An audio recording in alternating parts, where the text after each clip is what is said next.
আজকে আলোচনা করব উপমহাদেশের অন্যতম আলোচিত আধ্যাত্মিক সাধক বাবা গফুর চাঁদ কেবলা একাবা রহমাতুল্লাহ আলাইহের ধারাবাহিক জীবনী পর্ব থেকে দ্বিতীয় পর্ব। আজকে বাবাজানের নামের সঙ্গে জড়িয়ে আছে গভীর আধ্যাত্মিকতা, নিরহংকার জীবনযাপন, অসামান্য অলৌকিক ক্ষমতা।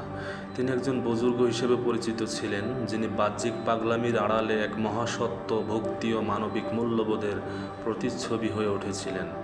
তার আচরণ, জীবন দর্শন ও শিক্ষা আজও লাখো মানুষের অন্তরে আলো জ্বালায়। বাবা গফুর চাঁদ কোনো প্রচলিত শিক্ষা বা দুনিয়াবি পদ পদবি অর্জন করেননি, বরং তিনি দুনিয়ার মোহমায়া ত্যাগ করে সম্পূর্ণভাবে আত্মিক উন্নতির পথে নিজেকে নিবেদিত করেন।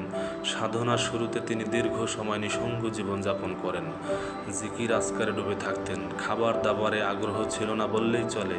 তিনি দিনের পর দিন উপবাস করতেন, গভীর ধ্যানে মগ্ন থাকতেন, যেন আত্মার সঙ্গে পরমাত্মার সংযোগ স্থাপন করাই ছিল তার প্রধান সাধনা।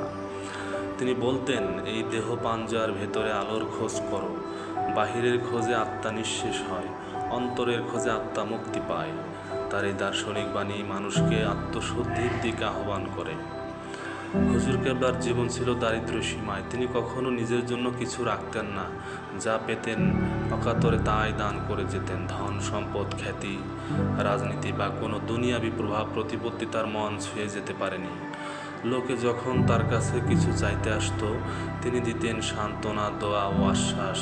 অনেকেই অলৌকিকভাবে উপকার পেতেন তার দোয়ায়, রোগ মুক্তি, মানসিক শান্তি বা সমস্যার সমাধান। তিনি জালালি নূরের অধিকারী হিসেবে বিবেচিত হতেন। তার দৃষ্টি, উপস্থিতি ও কথাবার্তায় এক ধরনের রুহানি শক্তি প্রভাব অনুভূত হতো। হুজুর কিবলার সবচেয়ে বড় শিক্ষা ছিল মানবতা ও নির্লোভতা। তিনি শেখাতেন, সত্য কথা বলো, কাউকে কষ্ট দিও না, অহংকার বর্জন করো এবং সর্বদা আল্লাহর স্মরণে থাকো।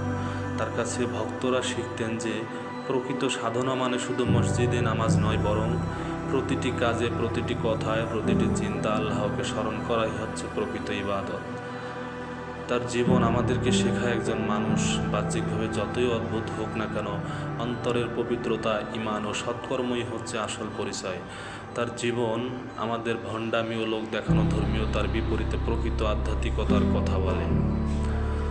আজকের ব্যস্ত, বিভ্রান্ত, দুনিয়া প্রীতিতে নিমজ্জিত সমাজে গফুর চাঁদ বাবার মতো একজন আধ্যাত্মিক পথপ্রদর্শকের শিক্ষা অত্যন্ত প্রয়োজন। তার জীবন থেকে আমরা শিখতে পারি আত্মশুদ্ধির গুরুত্ব, দুনিয়ার মোহে না পড়ে সৎ পথে থাকা, মানুষকে ভালোবাসা ও সাহায্য করা, অহংকার ও হিংসা পরিহার করা, দোয়া ও ধৈর্যের শক্তি। বিশেষ করে তরুণ প্রজন্মের জন্য তার জীবন একটি আদর্শ হতে পারে। একজন প্রকৃত আধ্যাত্মিক সাধক কীভাবে নীরবে নিভৃতে সমাজে পরিবর্তন আনতে পারে, তার উৎকৃষ্ট উদাহরণ এই বাবা গফুর চাঁদ ল্যাংটা। তখন গফুর চাঁদ ল্যাংটা বাবার আধ্যাত্মিক জীবন আমাদের জন্য এক অনন্য শিক্ষার ভাণ্ডার।